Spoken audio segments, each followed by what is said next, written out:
हमने काम नहीं किया मत दो।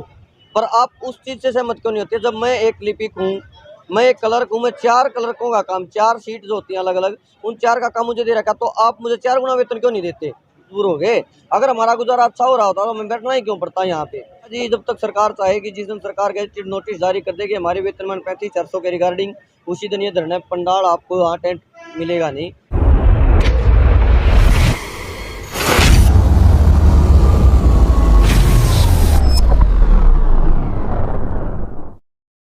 B2B के सभी दर्शकों ने नमस्कार भाई। तो साथियों, आज जींद मौजूद हाँ, जहाँ कोर्ट के बाहर एक धरना प्रदर्शन चले हुआ है।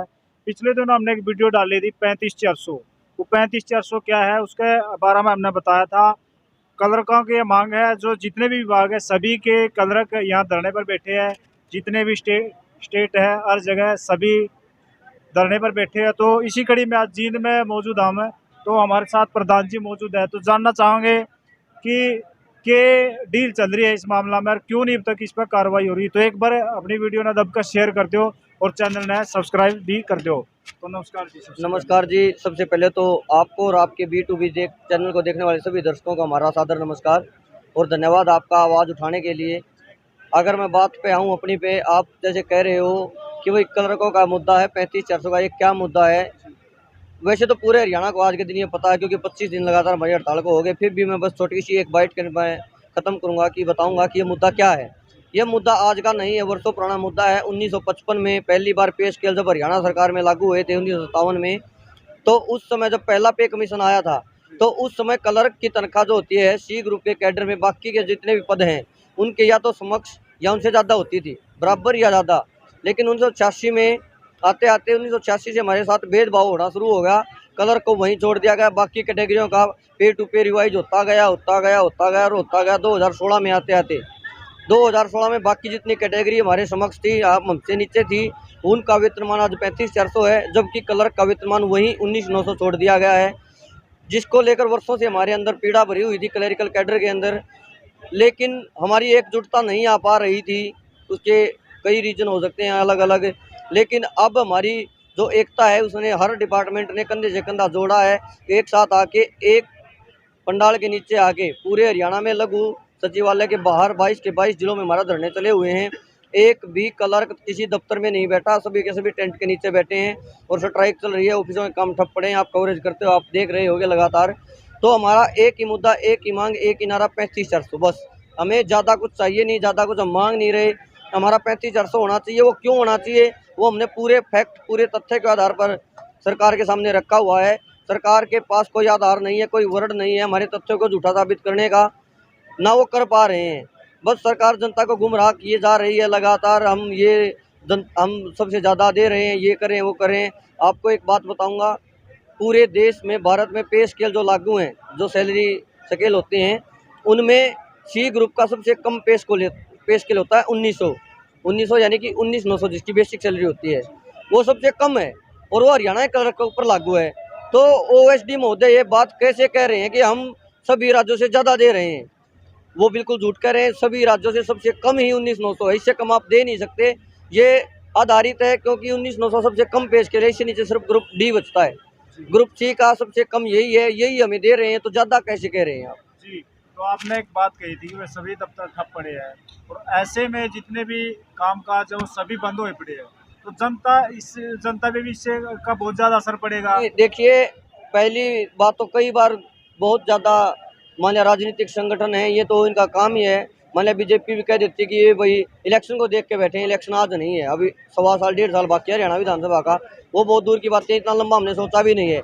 हमने हमारा आकाज मांगना शुरू नहीं किया था, 3 साल तो हमने पत्र भेजते हुए हो गए हरियाणा सरकार को, जब उन्होंने कोई सद्बुद्धि उस पर नहीं ली। उसके बाद हमने 18 जून को एक रोष प्रदर्शन रखा था करनाल के अंदर। वहाँ 10 से 15 हज़ार साथी हमारे इकट्ठा हो गए, CM आवास घेराव को गए थे। वहाँ पर रेणु बाला मेयर जो हैं करनाल की, उन्होंने लिखित में आश्वासन हमें दिया था सरकार की तरफ से कि भाई 4 जुलाई तक आपकी CM के साथ मीटिंग करवाई जाएगी। लेकिन हमें पता था कि धोखा होगा। हमेशा क्लर्क के साथ धोखा सरकारें करती आई हैं, चाहे ये सरकार हो चाहे पुरानी सरकारें हों। तो हमने वही घोषणा कर दी थी, 4 तक अगर हमारे से मुलाकात करके, हमारी मीटिंग करके हमारी मांग पर चर्चा की गई तो ठीक है, नहीं 5 से हम हड़ताल पर चले जाएंगे। तो उसके बाद हम मजबूर हो गए। 5 से आज 25वां दिन लगातार हड़ताल का चला हुआ है।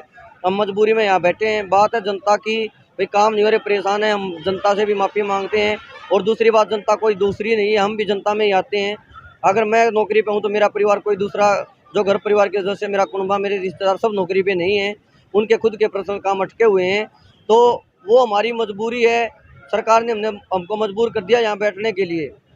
नहीं, पहले दौर की बातचीत तो आपकी हो चुकी है ना? दो दौर की बातें तो ओएसडी चीफ सेक्रेटरी जो प्रिंसिपल सेक्रेटरी है सरकार का उमाशंकर जोशी जी, वे और एफडी के अनुराग रस्तोगी जी साथ हो चुकी है 2 बैठक। उसके अलग ओएसडी से 1 बैठक पहले हो चुकी है, 3 बैठकें हमारी हो चुकी हैं, लेकिन तीनों बेनतीजा रही हैं। उसका सबसे बड़ा कारण सरकार की हठधर्मिता है।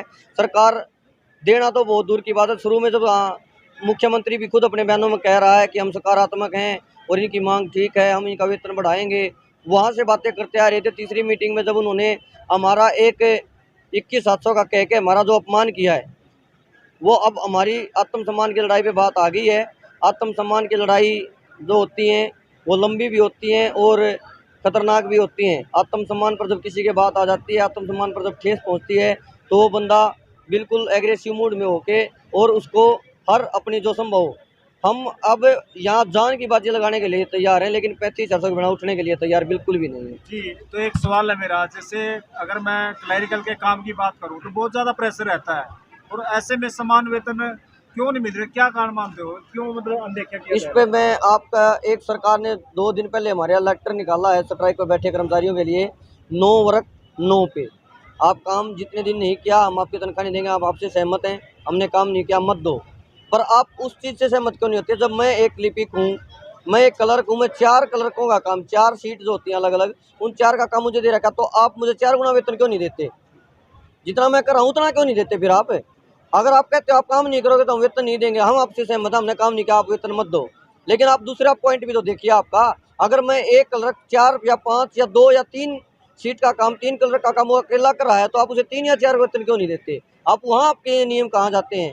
तो जितना हमने यही रखी है मांग, डिमांड, जितना हमारा काम है, कार्य की समीक्षा कीजिए, हमारे कार्य की समीक्षा करके जितना बनता हमें दीजिए। और हमने जो तथ्य आपको दिए हैं, या आप प्रेस कॉन्फ्रेंस कीजिए हमारे साथ बैठ के आमने सामने टेबल पे।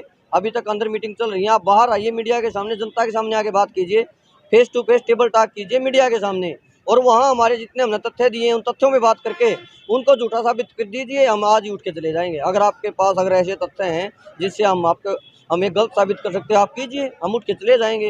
लेकिन सरकार के पास झूठा साबित करने के लिए कोई तथ्य है नहीं। सरकार तथ्यों पे बात ही नहीं करी, सरकार तो उल्टा गुमराह कर रही है जनता को। ओएसडी महोदय जवाहर यादव जी पूरे हरियाणा सरकार का रिप्रेजेंटेटिव कर रहे हैं मुख्यमंत्री की तरफ से। वो खुद आए हैं, मुख्यमंत्री चेहरा है, हमें, हमारे लिए तो मुख्यमंत्री वही है जब मुख्यमंत्री ने उन्हें भेजा बात करने के लिए, और वो खुद इतनी बड़ी झूठ बोल रहे हैं। झूठ के पुलिंदों पर आप कब तक सहारा लेंगे? झूठ तो झूठ होता है, वो पकड़ा जाता है। और ऐसा झूठ जो आप बोलोगे, जो सरेआम दिख रहा है कि हम दूसरी सरकार से ज़्यादा दे रहे हैं, हिमाचल में 30-500 है क्लर्क की, 20-200 जो वो बता रहे हैं, वो तब है जिस दिन ज्वाइन किया उसके 2 साल तक उसको 20-200 मिलते हैं, क्योंकि उसे हम प्रोमोशन पीरियड कहते हैं। उसमें तब तक पक्का नहीं माना जाता कर्मचारी प्रोमोशन पीरियड के अंदर। जिस दिन वो 2 साल पूरे हो जाते हैं वहाँ 30-500 हो जाती है ऑटोमेटिक। हर डिस्ट्रिक्ट, हर स्टेट में यही नियम लागू है, लेकिन हरियाणा में ऐसा नियम नहीं है। 19,900 पे ज्वाइन होता है, 19,900 पे ही क्लर्क रिटायर हो जाता है। लेकिन हरियाणा को तो क्या है, नंबर 1 बना दिया। नंबर 1 बनाने वाला कोई हरियाणा का कोई नेता नहीं है। मैं बिल्कुल साफ शब्दों में कहूँगा, चाहे वो हुड्डा सरकार रही हो, चाहे बीजेपी सरकार है, किसी नेता ने नंबर 1 नहीं बनाया। नंबर 1 बनाया तो वहाँ के कर्मचारियों ने बनाया, वहाँ के किसानों ने बनाया, वहाँ के जवानों ने बनाया है, सरकार ने नहीं बनाया। सरकार की रणनीतियाँ जो होती हैं, नीतियाँ जो होती हैं, वो जरूर प्रभावित करती हैं, लेकिन कार्य जो होते हैं वो या तो कर्मचारी वर्ग करता है, किसान करते हैं, जवान अपने खेलों में प्रदर्शन करते हैं, तब नंबर 1 बनता है कोई स्टेट, कहने से नहीं बनता है। जैसे आपने पे स्केल की बात करी है, 19,900 बताया आपने, तो ऐसे में महंगाई का दौर आपने पता है कि देश में किस प्रकार क्या होता है, तो किस प्रकार गुजारा होता है? गुजारा नहीं होता जी, तभी तो यहाँ बैठने को मजबूर हो गए। अगर हमारा गुजारा अच्छा हो रहा होता तो हमें बैठना ही क्यों पड़ता यहाँ पे। और कई साथी हमारे कह देते हैं, राजनीति वाले, पहले क्यों नहीं बैठे, पहले कैसे चल रहा था ये वो। पहले नहीं बैठे हम क्योंकि हम चाहते नहीं थे इतना बड़ा आंदोलन करना, हम चाहते नहीं थे जनता परेशान हो, हम परेशान हो, सरकार परेशान हो, लेकिन सरकार ने तो मजबूर कर दिया बिल्कुल। लास्ट में आखिरी हथियार हमने हर संवैधानिक रूप से सरकार के सामने अपना पक्ष रखा था। सरकार को चेताया था कि भाई हमारा जो है वेतनमान आप रिलेशन हमारे कार्य की समीक्षा करिए, हमारा वेतनमान बढ़ाइए, लेकिन सरकार ने इसके ऊपर ध्यान नहीं दिया। ये सरकार की खामी थी, सरकार ने हमें मजबूर किया बैठने के लिए, तभी हम यहाँ आके बैठे। कब तक चलेगा जी? ये चलेगा जी जब तक सरकार चाहेगी। जिस दिन सरकार गैजेटेड नोटिस जारी कर देगी हमारे वेतनमान 35,400 के रिगार्डिंग, उसी दिन ये धरना पंडाल आपको यहाँ टेंट मिलेगा नहीं। लेकिन जब तक ये लागू नहीं होगा, चाहे हमें जान की बाजी लगा दें आज ही। अभी तक हमारी चल रही थी धरना प्रदर्शन, फिर हमारे भूख हड़ताल इसमें 7वां दिन आज उसको भी हो गया है, भूख हड़ताल चालू हो गई है। भूख हड़ताल अभी साथ में हो रही है, हर डिस्ट्रिक्ट में 5 से 10 साथी भूख हड़ताल पर लगातार बैठ रहे हैं। उसके बाद अगर हमने आमरण अनशन की भी नौबत बताई तो हम वो भी करेंगे, उसके लिए भी हमने तैयार हैं, तैयारियां भी कर ली हैं जो ज़्यादा से ज़्यादा। और उसके अलावा जो हमारे अन्य कर्मचारी संगठन हैं वो भी हमारे सहयोग में आ रहे हैं, उनसे भी हमने लगातार जुड़े हुए हैं। और ये भी पक्का कन्फर्म, अगर आने वाले 5-7 दिन में, 2-4 दिन में सरकार मानती है तो ठीक है, नहीं तो फिर बिल्कुल चक्का जाम कर देंगे। बिल्कुल हर सुविधा का, अभी तक बिजली, पानी, रोडवेज सुविधाएं सभी की सभी कंटिन्यू चल रही हैं। जनता, चलो ठीक है, उनके कार्य प्रभावित जरूर हो रहे हैं, लेकिन जनता को इन चीज़ों का सामना नहीं करना पड़ रहा है। लेकिन अगर सरकार नहीं मानी तो भविष्य में हम बिल्कुल चक्का जाम करके वही हम बिल्कुल मजबूर हो जाएंगे इसका करने के लिए, और उसकी सरकार जिम्मेदार होगी पूर्ण रूप से, मैं पहले बता रहे हैं। तो साथियों, अभी आपने सुना कि जींद के अंदर धरना प्रदर्शन लगाया हुआ है। वैसे तो 22 के 22 जिलों में ये धरना लगाया हुआ है। तो आज हम जींद में मौजूद थे तो प्रधान जी से बातचीत करी है, क्या कुछ मांग है उनकी, और उन्होंने स्पष्ट रूप से कहा है कि अगर हमारी मांगें नहीं मानी तो हम भूख हड़ताल पे भी लगातार 7 दिन से ये बैठे हुए हैं, और चक्का जाम करने की उन्होंने एक बड़ी चेतावनी दी है सरकार को।